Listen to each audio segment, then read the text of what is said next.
I apologize if my eyes sort of stray during this. I've got a few things up on screen, and I might not always be looking directly at the camera.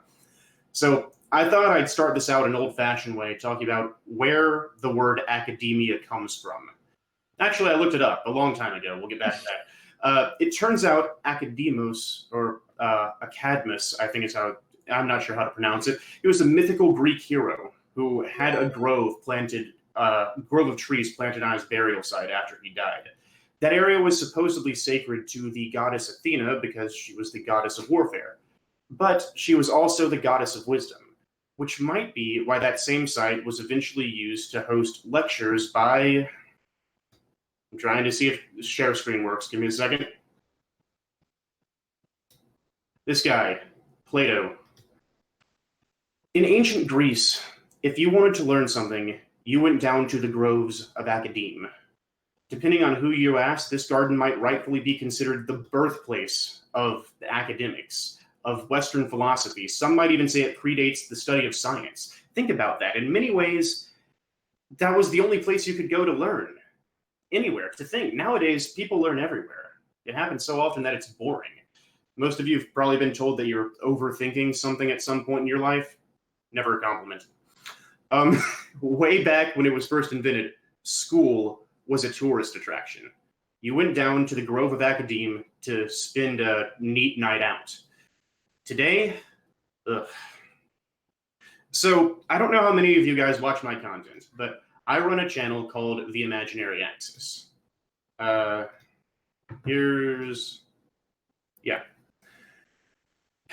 And in it, I dabble in answering some very silly questions, often comic book related. How fast is the Flash? How strong is the Hulk? Darkseid is not a god, he's worse. So when I found out I was going to be doing a comics academia panel, I recognized that this actually fit me pretty well. But while most of my colleagues today will probably be covering a few comic book topics, I wanted to talk about something more broad than that. I wanted to discuss why we ask such silly questions and why they're more important than you might realize. You see, I'm of the opinion that everyone on this stream is a natural-born philosopher and scientist. In fact, everyone watching this stream is a philosopher and scientist. Everyone in the world is. If you've ever seen a 2-year-old in action, you know what I'm talking about. Without parental supervision, they're just looking everywhere. They touch everything. They're going places they shouldn't. They'll ask tons of questions all day because as humans, we're naturally inquisitive. That's why crayons are non-toxic. But for a lot of us, something happens to that learning drive as we get older. And that concerns me. Gone are the days when we would go down to the groves of academe for our own entertainment. Today, we fall asleep in lecture halls. I honestly think a lot of it has to do with the way education works nowadays. When you're given work in a classroom, it can feel like you're just doing jumping jacks. You're solving a lot of problems with no clear reason other than to get the grade. You're learning rules you don't care about because they might be vaguely useful in the future. It breaks people down and convinces them that a subject is boring. So my job, what I do, is I sort of sneak in through your YouTube feed when you're not expecting it and try to convince you those subjects are actually fun. You just don't realize it yet. I'm a counter-argument, and comic books are a great vehicle for that. Let's say you're interested in The Flash, for example. Okay? If you're interested in The Flash, then a topic like this, a title like that, is probably really exciting to you. But, sorry, one second. Some technical difficulties. A title like this probably gets you pretty excited. But the secret title of the video is this, and this, and this. You see, because that's how academia works. All the subjects are actually pretty connected, and anything can be interesting. You just have to know how to say it, and you have to know who you're talking to. Part of that comes from knowing your audience. So if I know that you're interested in The Flash, and I analyze this question in like 5 different ways, I'll not only demonstrate the practicality of those subjects, but it will also,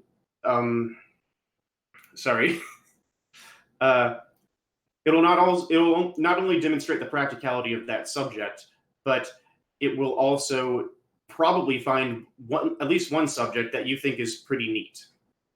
And that's sort of what I aim to do with my channel.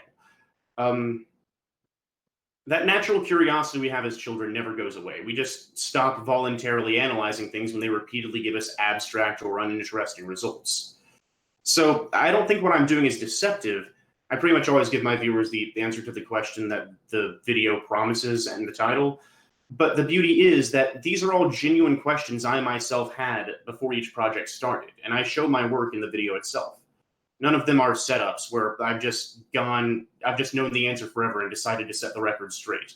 Even if we're talking about something that I kind of already know a lot about, I start back at the beginning as if I knew nothing, and I relearn my way up, because I'll often find things that I didn't know the last time I did research on it.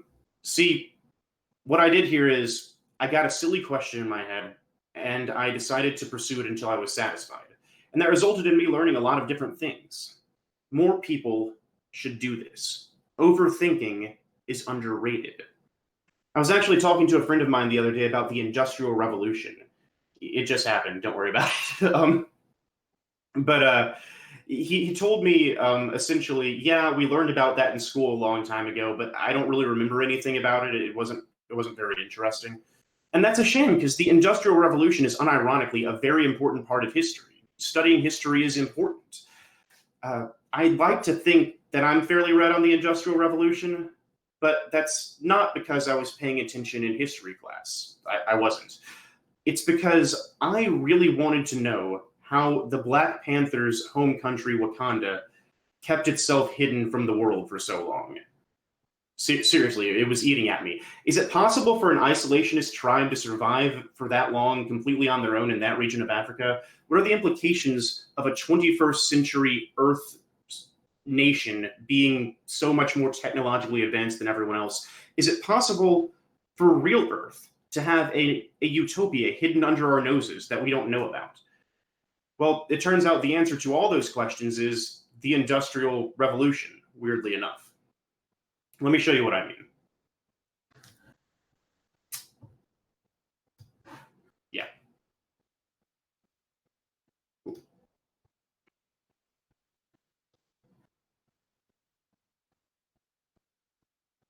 Yeah, you see, Wakanda had a meteor crash into it about 1 million years ago, and that meteor had vibranium, which is a ridiculously a ridiculously malleable substance. When the Wakandians found it, they didn't need any other resources. It was easy to mine, easy to craft, it absorbed kinetic energy and could be used to redistribute it. Part of the reason the Industrial Revolution took as long as it did is because we couldn't mine coal very easily, and there wasn't a high demand for it. Things like iron and steel were incredibly expensive and hard to get your hands on. Wakanda didn't have any of those problems because they literally had the Industrial Revolution dropped into their backyards 1 million years ago. They got a kickstart on the technological boom that we're still experiencing to this day, millions of years before anybody else did, and that resulted in a hyper-advanced technological society imbued with this isolationist culture that never touched other countries. See, that's really fascinating. And my point there is, obviously, I've got limited time and there's more to talk about, but things like mining, elements, physics, the Industrial Revolution, they might not seem very interesting when the introduction to the topic is study the Industrial Revolution or else. But it's a lot more interesting when you're pursuing that line of questioning in honest search of an answer for something you love. People love questions. They just have to be questions about things they love. And it doesn't matter how silly the question is at all. You should ask silly questions all the time. Like, for example, what would happen if Superman was hit with a lightsaber? Well, your first instinct might just be to look up the sturdiest thing a lightsaber is cut through, and also the sturdiest thing that's the the weakest thing that's pierced Superman's body or something like that. But you shouldn't just do that and call it a day because it's fiction. You can do a lot more with the subject than just ending it there.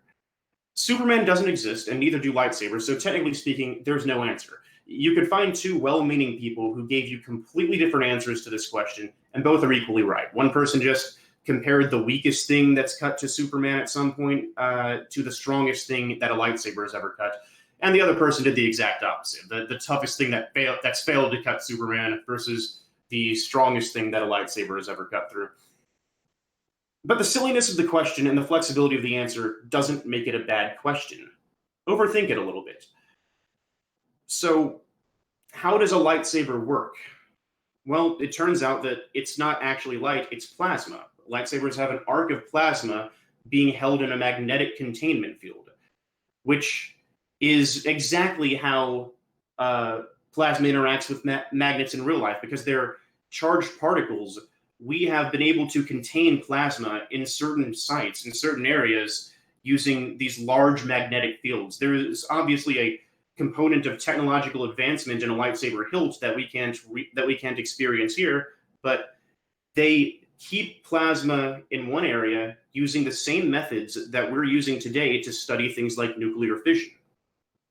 That's interesting. You can learn something from that. And Superman's body has a bioelectric aura radiating around it. That's what keeps him so durable. He also has a super dense molecular structure, but the reason that he can catch kittens that are falling from trees and at the same time punch a giant robot in the face is because there's this sort of invisible force field around him.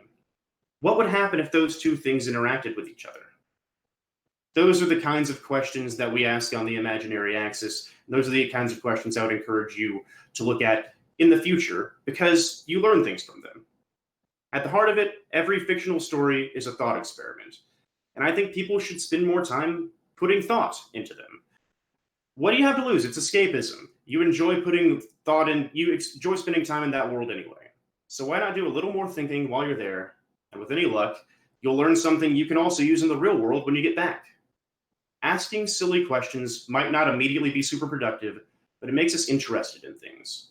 It plants a seed of curiosity in your mind, and with a little bit of self-motivation, you might just find that seed eventually grows into a tree at the Grove of Academe.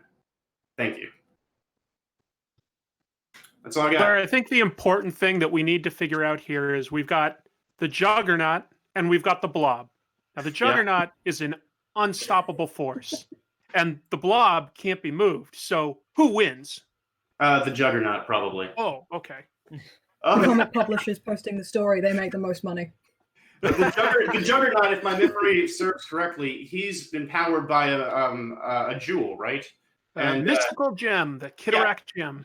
Right. It has mystical properties. The Blob is just the Blob. He can make himself dense. He can make himself dense, but the problem is when science and magic are interacting with each other, they interact very differently. Science does things like, if you wanted to convert a tree if you want to make it into chocolate, you can do that scientifically. You would need to just change all of the tree molecules into chocolate molecules. Magic operates differently. Magic changes the laws entirely. It says the thing that is composing that tree now composes chocolate instead. And so I think that magic should override science in that particular circumstance. I think we should mention two quick things. First of all, to anybody that donates during this hour, we will pick a winner randomly. There will be a random drawing, and we've got a prize for you at the end. It's thematically relevant to one of the panels that's going on today. So just know that you can make donations at Tiltify. You should see the links in the description for our panel, as well as probably the moderator is putting it in the chat room right now. So just would encourage you to donate. Even $1 makes a difference. And I love that. I love that. I could talk with you about this kind of stuff for easily the next hour, but we should probably introduce our next guest, Mel from New Comics. Hey, like Chris said, my name is Mel, and I'm from the channel New Comics. And I'm going to be giving a presentation. Just give me a second to pull it up. And should be there. Great. Yeah. So like Chris had mentioned, we're giving a giveaway for those who donate during this panel. and the giveaway is specifically for a digital copy of the trade collection of House of X and Powers of X. And coincidentally enough, my presentation is going to be touching a lot on that specific story. And so to begin, last summer, Jonathan Hickman led a Renaissance event for all of the X-Men titles through 2 back-to-back miniseries, House of X and Powers of 10. An amazing reconstruction of the X-Men landscape in the Marvel Universe that innovates and builds on the decades of X-Men stories that have existed up to this point. And so one of the key takeaways is that between the 2 series, we see a genuine alliance between longtime rivals Charles Xavier and Magneto in an effort to see mutant kind thrive and survive. Through the House of X series, we observe the 2 mutant leaders work together to form a new society to care for all of mutant kind. And with this new society came the establishment of a new mutant nation state, the island of Krakoa. Overall, House of X follows the cultural and political events taking place that shape this new world of the X-Men. Meanwhile, the Powers of X, or Powers of 10 series, takes a far more macro-scaled view of mutant kind by following the scattered history of the new nation of Krakoa through its past, present, and future. Now, I've omitted a lot from both of these stories, but just giving the general information needed to follow along with this presentation, as well as what the X-Men have been up to these past few months. However, transitioning from the story to the writer, I think that Jonathan Hickman's storytelling style over the years is also worth talking about.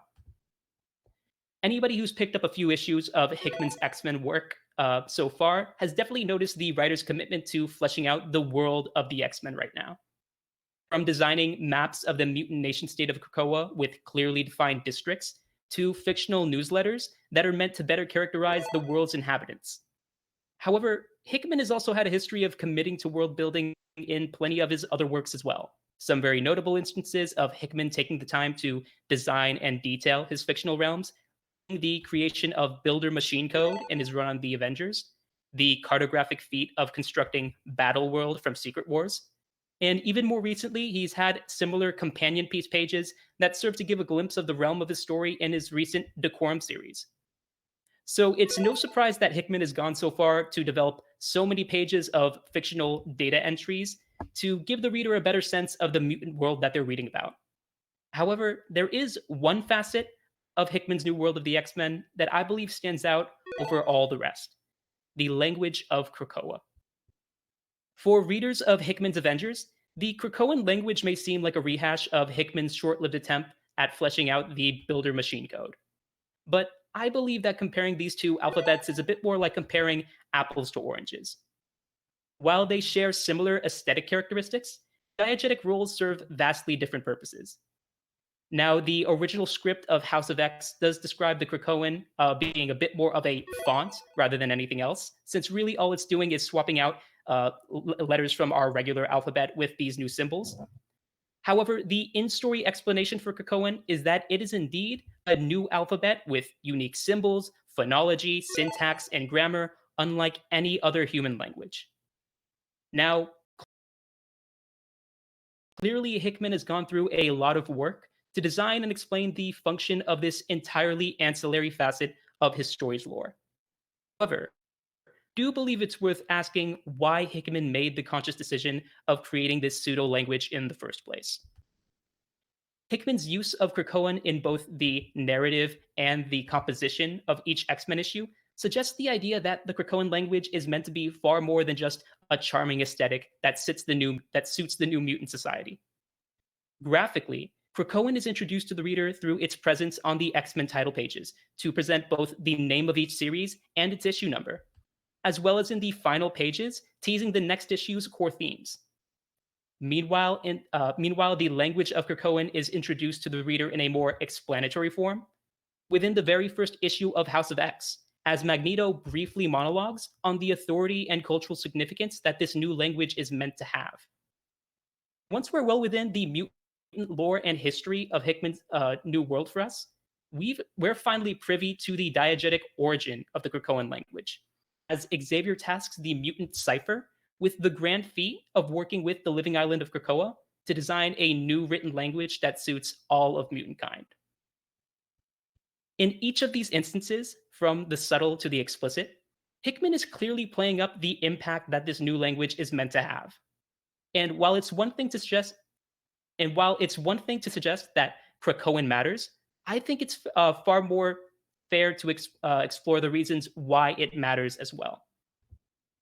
Now, an immediate answer as to why Krakoan matters as a language is because it helps accentuate the split between mutant and human society. Many of the mutant characters throughout the series make frequent remarks about how they need to shed the lifestyles, philosophies, and mindsets they were taught under mankind in order to better embrace their new mutant renaissance of Pax Krakoa. And as of late, we've seen that the citizens of Krakoa have formed their own systems of government, their own traditions, and their own rituals as well. But it's important to recognize that before they could form these identifying characteristics of their culture, they felt a need to develop their own language first. In Hickman's very first issue of the New Mutant Culture, Magneto defends the creation of Krakoa, the foundation of any distinct culture. And we can see that Xavier shares these similar sentiments by way of how he tasks Cypher with designing this new language an entire year before announcing his plan for the New Mutant Society. Now, this idea that unique language is necessary for unique culture, this is in fact a theory held and developed most famously by the 15th century linguist and humanist Antonio Nebrija in his book Grammar of the Castilian Language. Now, Nebrija's grammar book was the first publication to catalog and codify any Romance language following the fall of Rome. Up to this point, most of the Romance languages were more considered as casual vernaculars of Latin, rather than full-fledged and independent languages on their own. So at the time, many would question why Nebrija had dedicated himself so wholeheartedly to caring about language. One of these critics being the famed Spanish queen, Isabella I. And so, in an attempt to win the favor of not only the queen, but of any skeptic who was critical of his endeavor, Nebrija presents his reader with a prologue, wherein he presents a new historiographical framework, a new way of looking at history. Nebrija proposes that instead of looking at history as the rise and fall of political powers, that we should also consider thinking of history as the rise and fall of languages as well.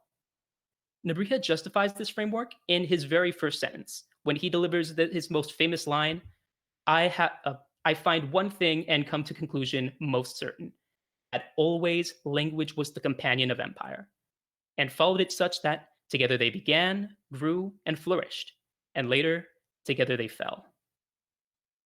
Now, to defend this idea of thinking of history as the growth and development of language, Nebrija refers to three cultures who have shaped much of Renaissance Europe up to this point, following their beginnings, heights, and declines through their languages: Hebrew of the Israelites, Ionic Greek of classical antiquity, and Latin under the Roman Empire. Nebrija attributes the landmark rise of each culture to the composition of some literary work. From the Hebrew language, he marks Moses scribing the Ten Commandments. For classical Greek, he refers to Homer and his mythologic retelling of the Trojan War through the Iliad.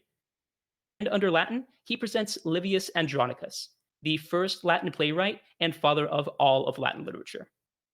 And he justifies these as the beginning landmarks for how each work served to either encourage or emphasize a sense of unity and community for each of their respective cultures. For the era of flourishment, Nebrija cites a blossom in each culture's literature, from the artistic boom of Hebrew, the scientific and philosophical explorations of Greek, or the dramatic and historiographic fascinations of Latin. And for each culture's decline, Nebrija doesn't cite any specific event that led to their falls, but does note that each culture never quite recovered and spoke an entirely unified language as before. Overall, Nebrija's argument is that for any nation, culture, or society to thrive throughout history and truly make a legacy for itself, there needs to be some manifestation of designed and unified language. And to tie the discussion back to Hickman's X-Men, throughout the Powers of X series, we learn from the firsthand accounts of dozens of timelines that mutant kind is almost destined to fight an uphill battle against history. Homo Superior never gets to reach an era of Pax Krakoa before Charles Xavier and Magneto decide to coordinate their efforts and work together. And now that we're several months into this new world of the dawn of X, we can see the amazing strides in culture that the island is making.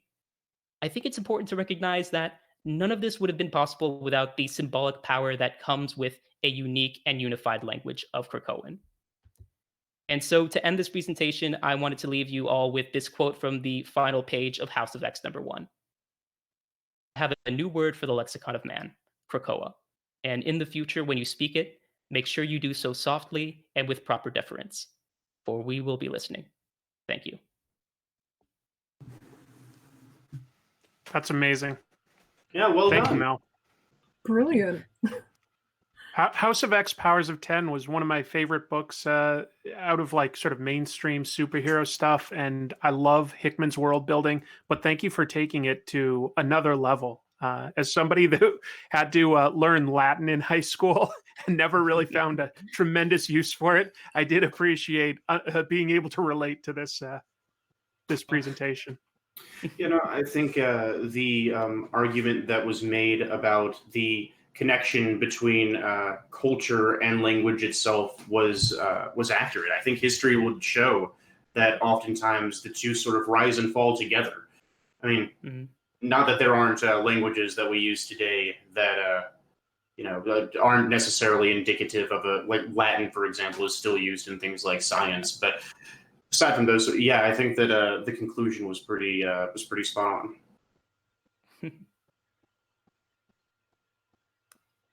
Way to make the whole thing feel more grounded. Sorry, I was.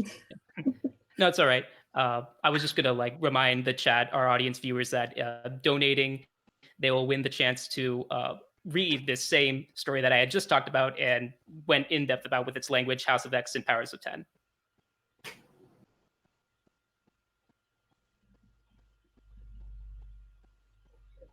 Am I having trouble picking people up right now, or? No, I can hear think you. I Chris think is Chris trying is to just speak. gone. Okay, yeah, Chris, I think that your mic isn't working. It wouldn't be a live stream if there wasn't technical difficulties. Well, we're gonna have to cancel Chris's panel. All right, Mickey, you're gonna have to do like all the rest. You're putting it all on me now. I do have to say to people, please donate. We are so close to $4,000, which is just insane. I've just been checking the Tiltify page. And the joys of having slides prepared is that you don't have to stare at this mug while I'm talking. So one of my big joys in studying comics is narrative. I absolutely adore how narrative interplays into different mediums, and with comics especially. And there's this conversation Owen and I have had long running for a while about the closure of myth. And given that today is the 82nd anniversary of Superman, what better day to talk about the closure of myth and Superman?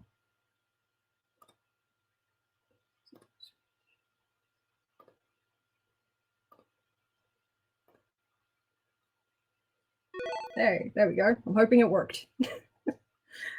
So, I will be looking at the New 52 Superman in particular and the importance of closure in myth and narrative.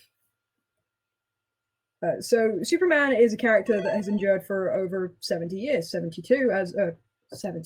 years, 82 as of today. Due to the timeless nature of his origin and values, the character has continued to endure.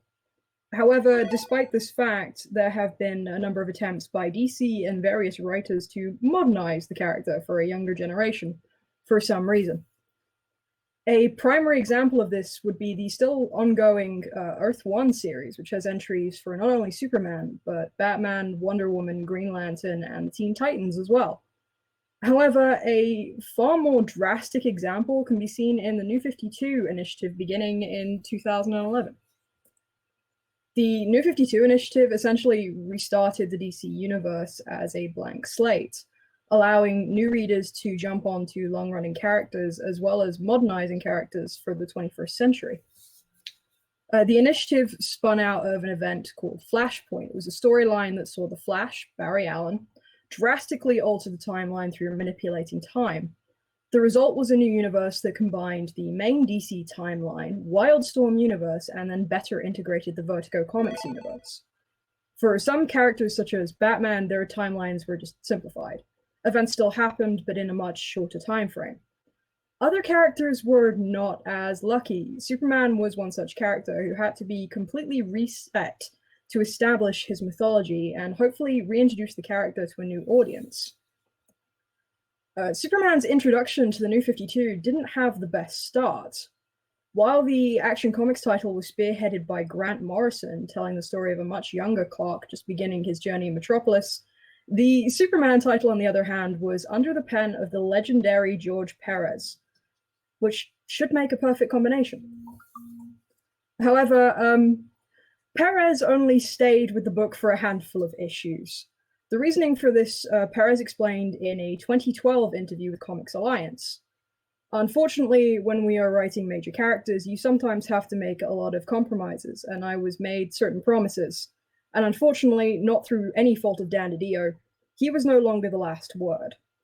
A lot of people making decisions, going against each other, contradictions, again, mid-story. The people who love my Superman arc, I thank you.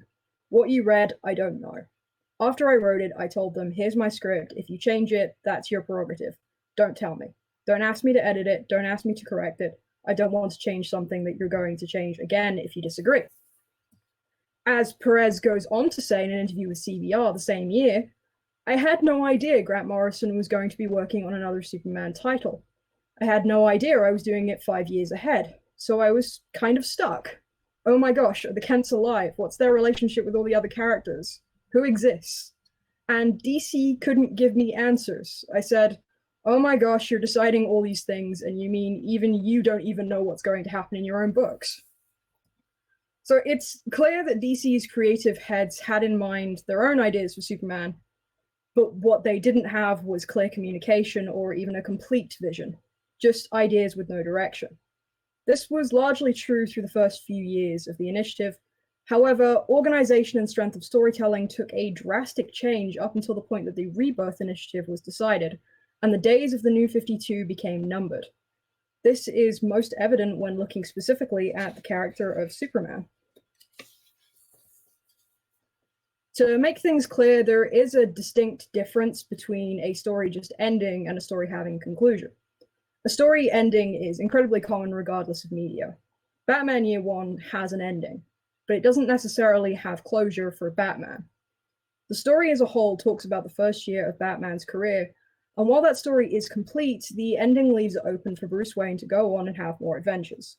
There is no closure in that story. More stories will always follow. As Siegel states in Closure in Detective Fiction when discussing closure, there is a widespread tendency to conflate this term with ending, whereas I believe it is important to differentiate between the two. The difference was established quite clearly in Harbour Bernstein Smith's classic study, Poetic Closure, but has not always been observed in later studies. What do we mean by saying that a narrative text has ending? It may be simpler that the tale has reached its termination point, in which case we are referring to an inevitable and hence obvious phenomenon, since every narrative text has to end somewhere. On the other hand, we might be referring to a sense of an ending, that is, not the textual termination point itself, but rather to a certain effect, or perceptual quality, produced by the text. In Smith's formation, one of stable conclusiveness, finality, or clinch. In such a case, what we are talking about would better be termed closure. When discussing closure then, especially in relation to Superman, the only place in which you can find this is either in Elseworld publications or in the New 52 incarnation. While the beginning of the New 52 was a rocky start to say the least, we had a clear arc through the 5-year publication as well as a conclusion. During the latter half of the publication, this version of Clark began to resemble the classic interpretation in terms of spirit and heart. At issue 38, this version of Superman gained a new ability known as the Solar Flare, an explosive ability that released all the solar energy within his body. While it's deadly to those around him, it strips Clark of his abilities while he's recharging. It's an experience that is entirely new to him, but leads Clark to open up to his dearest friends, Jimmy Olsen, just an issue later. Unfortunately, from issue number 41 onwards, his secret becomes revealed to the world, and the downside to the solar flare really starts to sink in. Superman begins to resemble his Silver Age counterparts, less powerful with diminishing abilities, no longer able to fly, but still with great strength. The world now knows who he is. This is something Clark has to deal with, along with the entire world knowing his identity. Alongside this, a story in the Justice League books had Superman thrown into the pits of Apocalypse, where the negative energy corrupted him. By the time we reach the final few issues of Superman and the aptly named storyline, The Final Days of Superman, Clark is very much aware he is dying. The end of the New 52 Superman almost grounds the fantastical death of the superhero characters in a stark reality. This version of Superman dies. Death is a real situation. Here as it is in the real world, heroes can die. As Sarah Gillard states in her paper Magica Jurid, Classics Closure in Children's Fantastic Fiction, in one sense, the return to reality closure asserts the conventional ideological mandated meaning and indeed relations between the conceptual pairs adult and child, fantasy or dream, and reality. But to do so, it must counter a potential obscuring of such meaning and relations. The initial narrative moment from fictional reality to fantasy rises the possibility of regressive slippage from adulthood to an idealized realm of childhood. The New 52 was marketed and clearly received to be a more mature take on the DC universe. Events such as Future's End certainly showed this, and yet despite that, it's still centered around superheroes, something that is overly seen as childish given its original origin. With its original audience was the children of the Great Depression. With Superman being the first of these superheroes to be created, the ultimate return to reality closure would be his death. Of course, the classic Superman also died previously during the death and return of Superman in 1993. However, a key difference here is that the classic Superman not only came back to life, but the event was planned as a way to buy time before the wedding of Clark Kent and Lois Lane. The New 52 death is a permanent decision. It's one that thematically adds closure to this Clark's journey. Clark dies in his lover's arms, and in this universe is Lois Lane. In this universe is Wonder Woman. Apologies. His final moments were spent saving people he cared for, and knowing the world he loved is in safe hands. Wonder Woman and Batman are with him, while the classic and older Superman promises to take his place. This is closure for the New 52 Superman and his readers. This act of closure is continued in the one-shot Superman Rebirth #1 and the first issue of the Rebirth run, Superman #1. The classic post-crisis pre-Flashpoint Superman visits the grave of the New 52 Superman, half hoping that his experiences in the death and return of Superman will happen again, but having to admit that his New 52 counterpart is truly gone. The final moments of that Rebirth series are simple, but a tribute to what came before. The world needs to see again that there is a Superman looking out for them. We may not be here in body, but I know you are in spirit. The colors will fly. Thank you. Beautiful. We can you all hear me first of all? Yeah. Yeah. So behind the scenes, the four of us got ready for this panel a couple days ago, and we all started talking about Michaela's topic. Like, we couldn't stop talking about the idea of closure in serialized comics. It was definitely a thing where we had to go, okay, we have to focus. It's an interesting idea, though. I mean, that's one thing about superhero comics specifically that's so different within the medium overall is the serialization. Like, how many serialized stories have lasted as long as Superman? I can't think of anything that really comes close. Yeah, no. We discussed when we were rehearsing. I think we went through some of the other like closures that we've seen through Elseworlds and other things. Right. And Mm-hmm. it's always, everyone has a slightly different take on it. But it always does have this real way of ending on something dark and then having just hope flare up as Superman at the closure of Superman's story, which is a great representation because hope shines brightest when it's dark out, and so there's a real attempt to put a punctuation on Superman's journey of hope. And I don't think it was necessarily intentional, but you've got Alan Moore's Whatever Happened to the Man of Tomorrow. You've got Grant Morrison and Frank Quitely on All-Star Superman. And you've got this New 52. And they're all sort of like stories where things seem really dark. We've lost Superman. And then there's like a coda, almost an epilogue to the story where you realize, oh no, there's actually a happy ending to all of this. It's pretty amazing how that keeps recurring. Well, yeah, and I can think of at least 2 other stories also that take place like deep in the future, and Superman is and it has the exact same motive to it. It's like it's dark, and then it's like Superman. It's bright and it's happy, and I think that shows an understanding of the character amongst a lot of writers. He appeals to one of our most fundamental concepts in the world of superheroes, and the New 52 was the first time of us seeing that sort of narrative implementation in what would be considered the main canon. Sure.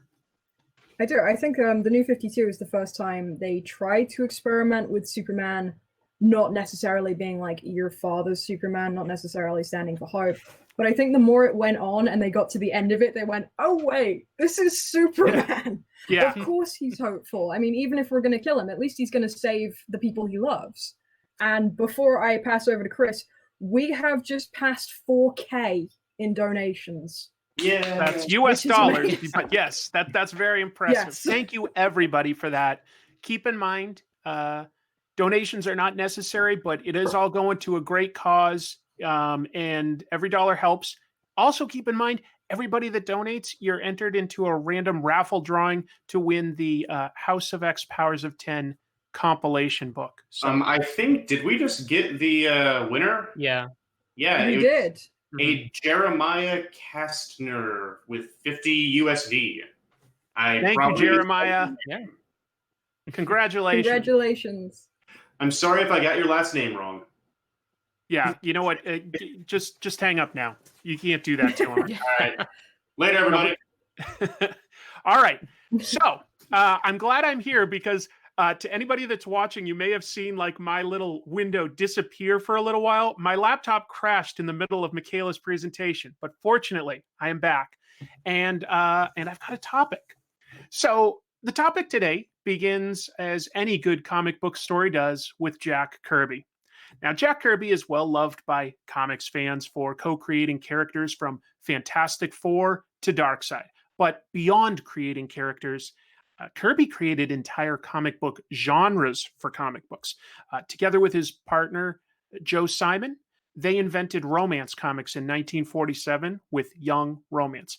I list all of this to explain to newcomers just how influential Jack Kirby was on American comics. But the thing he created that I want to discuss today, let me share an image with y'all, is an idea that would become a recurring trope from the 1940s to today, the idea of the kid gang comic. All right. So, switching over to this slide, the first example of a popular kid gang in comics was Young Allies, which came out in the summer of 1941. It was a team made up of 4 kids that were all friends of Bucky, Captain America's sidekick. The Human Torch's sidekick Toro also joined the team, and that made Young Allies #1 the first issue to have a crossover for Timely Comics, which would eventually become Marvel Comics. This team has some of the hallmarks of what every team to come would have, but not all of them. The trope wasn't codified yet, but it was made up of kids. It had a leader, in this case, Bucky. It had a kid who was the brains. That was Jeff, which is obvious because he had glasses. What a nerd. It had the muscle. a kid named Knuckles who was always itching for a fight. And finally, it had the comic relief, which was actually split across 2 kids. And the comedy here is pretty dated. The kids would call this cringy. We've got Tubby, the fat kid that's always trying to eat. And we have Whitewash Jones, their black friend. He's illustrated and written like the black characters in minstrel shows at the time were presented. He even talks about how much he loves watermelon. It is far from flattering, but it's sort of what the time was. Not trying to excuse it, but this was typical of the time. And this is, in fact, the first black character in Marvel's history. The issue was written by a very young Stan Lee. By the halfway point in this story, Toro joins the team, so it sort of has 2 co-leaders. Let me jump back to myself here. How do I stop sharing? With this button. We're all learning. Let's see here. Moving forward, we're going to see several examples of the kid gang, and it always has a leader, the muscles, the brains, and the comic relief. Sometimes it has a 5th member that you could call the voice of reason or the heart of the team. And most of the time, there's a sensible grown-up that oversees the gang. In these stories, Captain America and Human Torch are largely absent, just popping in for a cameo at the end. But that leads to some pretty hilarious story beats. I'd love to share this one with you. Bear with me as I pull up the images. I wish I'd presented it like Michaela and Mel did. I really like what they did. All right. Bear with me. All right. I'm just pulling up an image here. Pardon my slower presentation than some. There we go. I'm getting thumbs up from my team.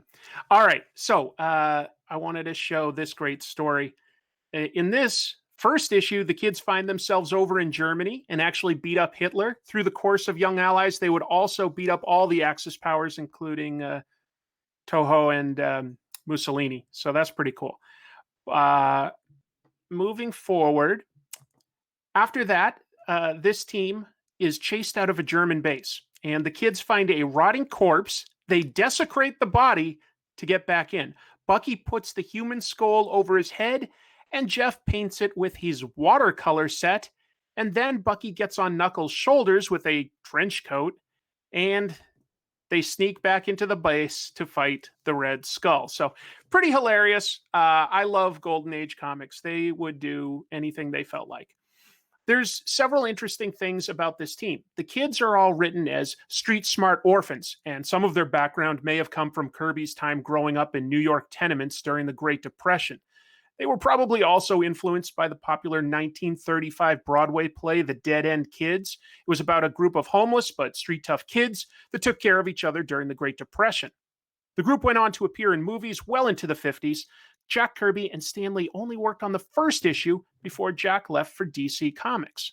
The book sold okay, lasting 20 issues. Ultimately, readers at the time preferred superheroes, and the 4 kids that teamed up with Bucky and Toro were all normal kids. On top of that, sidekicks had been created to give kids a viewpoint character to identify with. But superheroes are a power fantasy, so what kid wants to be Robin when they could be Batman? After Jack Kirby and Joe Simon left Timely to work at DC Comics, they launched 2 new Kid Gang comics ideas. The first to come out was the Newsboy Legion in Star Spangled Comics number 7, and it contains all the important roles that would continue to appear in more comics and therefore become a trope. The Newsboy Legion is a team of kids that sell newspapers to survive. One day they decide to steal some hardware supplies and are caught by police officer Jim Harper, who nevertheless feels bad for them and becomes their legal guardian. Unknown to the kids, Harper decides to fight extra crime after he's off duty by dressing up as the Guardian, a guy with a shield. The Newsboys decided to solve local crimes to impress Jim. They're made up of Tommy Tompkins as the leader, diminutive Scrapper was the muscles, Big Words was the team's brains, and Gabby was the comic relief, an excitable kid who just couldn't stop talking. And of course, they had Jim Harper as the responsible adult. And even though they all lived together, the kids were never quite sure if Jim was actually the Guardian. Their stories would go on for the next 5 years, proving more popular than the Young Allies. In 1970, Jack Kirby returned to DC Comics and reintroduced the Newsboy Legion in the pages of Jimmy Olsen. The new version of the Newsboy Legion were all the sons of the original team, plus new addition, Walter Johnson Jr., who preferred to be called Flippa-Dippa. He fulfilled the role of the team's scuba expert. That isn't really a trope, although you could, at a stretch, argue he fulfilled the role of the voice of reason on the team. It's a bit of a tough argument since you'd be arguing the voice of reason is a kid that's wearing a scuba suit at all times. That doesn't really fit, but so be it. The third kid gang that Jack Kirby came up with was another one that he did with Joe Simon just a couple months after Newsboy Legion debuted. This team was the Boy Commandos, and this merged the idea of the kid gang with the concept of sending them to the front lines of World War II. They were comprised of an international team filling all the necessary roles. You had Jan from Holland, who was, if not the leader, the most determined and mission-focused. You had Frenchman Andre as the intelligence. There was the sarcastic Brit Alfie, and he covered the comic relief. And finally, American Brooklyn, that's what he was called, Brooklyn. He was the tough-talking muscle of the group. They were commanded by their superior officer, Rip Carter, the responsible adult. Although, as with all of these tropes, you could argue how responsible he is bringing kids into battle. Boy Commandos debuted in the pages of Detective Comics in June of 1942 and was an instant hit, eventually getting its own title that winter. It sold over 1 million copies an issue, making it the third most popular set of characters alongside Batman and Superman. Each of these teams that Jack Kirby worked on lasted several years, but there was a new kid gang that would prove even more popular and long-lasting. In 1941, publisher John Goldwater decided that while superheroes were popular, he wanted to go in after a different audience. He tasked artist Bob Montana and writer Vic Bloom with creating a cast of kid characters that were less working class and more wholesome. This hybrid of comedy and drama ended up being Archie, which debuted in Pep Comics 22 in December of 1941. You've got an initial cast here that has Archie as the protagonist, but also the comic relief, as he frequently got in over his head with schemes to impress girls or make money. His next-door neighbor, Betty, was the smartest of the group. Jughead was the level-headed one, but inverted the trope by not being the leader, since Archie fulfilled that role. And finally, Veronica was the toughest member, not physically, but in her strength of character. She could be entitled and bossy, but she was herself. This gang met regularly at Pops and had a wide variety of parents and teachers as the sensible adult, depending on the story they were trying to tell. So these characters became more popular throughout the 50s and 60s as America looked to traditional values. And Archie Comics embodied that wholesomeness that people were looking for. Throughout the 50s, however, interest in superheroes was starting to wane, and readers preferred crime, romance, and stuff like Archie, also horror. Anyway, in the early 60s, there was the Silver Age of comics. It began with a newfound reader interest in superheroes. Marvel and DC quickly began conquering the market with their superhero stories. But it was DC Comics who were the first to hit upon a popular idea for the kid gang. That happened in 1964 with The Brave and the Bold, issues 54. The stories were created by writer Bob Haney and artist Bruno Preminari, and had the relatively simple idea of teaming up sidekicks Robin, Kid Flash, and Aqualad. Bob Haney may have been trying too hard with his attempt to reach youth culture, but the idea still clicked with readers. And in issue 60, the team was joined by Wonder Woman's tough kid sister, Wonder Girl, and named themselves the Teen Titans. Let me share another image here. And I know we're running out of time, but I am close to finishing, folks. Let's see here. All right. So they have all the classic roles filled here. Robin, straight-faced, straight-laced team leader. Aqualad is his fiery-tempered muscle. Kid Flash is definitely the jokester of the group. And Wonder Girl is the brains of the operation, or at least the most level-headed. Being level-headed can often mean dull and was frequently the role of women on superhero teams in the 60s, from Wasp to Invisible Woman to Wonder Woman, but superheroes began to grow up and get a bit edgier by the 70s. At that point, Teen Titans started looking at issues like the Vietnam War, racial tensions in the city, and drug use among the youth. It became a franchise, spawning the Titans, Young Justice, and many more over the years. Another popular kid gang at the time was Marvel's The X-Men, once again created by Jack Kirby with Stan Lee. The original team was a group of kids. Cyclops was their steadfast and stoic leader. Beast was the brains of the team. We had Iceman as the comic relief. Angel was arguably the muscle, although in the early days he mostly flew around with a bazooka. Marvel Girl provided the occasional fifth role on the team as the voice of reason, being the most empathic member. Professor X was the reasonable adult in this situation, although that mostly meant he got to stay at home while he sent his team out to fight evil mutants. These franchises both grew to huge heights throughout the 70s and 80s, so there wasn't really any new kid gangs that took on greater prominence than the Teen Titans or the X-Men, at least not in mainstream comics. But if we cast our eyes to what was going on in independent comics at the time, we can see the debut of one of the most popular and iconic kid gangs of all time, 1984's release of Teenage Mutant Ninja Turtles. Created as half satire and half loving homage to what was popular at the time, the Ninja Turtles easily slot into each of the kid gang member tropes. Leonardo leads, Donatello does machines, Raphael is cool but crude, and Michelangelo is a party dude. And of course, they have their father figure, Splinter, as the sensible adult, who is mostly sensible, actually, training them to fend for themselves and stay alive. They assimilate a lot of what was popular in comics at the time. The teenagers from Teen Titans, the mutants from X-Men, the ninjas from Daredevil, and the anthropomorphic animals from Cerebus. The Ninja Turtles would go on to be reinvented across 4 cartoon series, 3 movie franchises, and multiple comic runs. In the early 90s, Marvel created a new kid gang called the New Warriors. This was a larger version of the kid gang, but by then kid gangs had been so popular they kept adding members. Both the Teen Titans and X-Men had added dozens. New Warriors was a bit generic, but fun, and debuted in December of 1989, right as comics were going into a huge growth spurt in the early 90s. They hit all the necessary tropes. We had Night Thrasher as the skateboarding leader. Nova and Namorita were both heavy hitters and provided the muscle and experience which Night Thrasher lacked. Clever Kids Firestar and Marvel Boy were the brains of the outfit, and Speedball was there to crack jokes and get tossed around.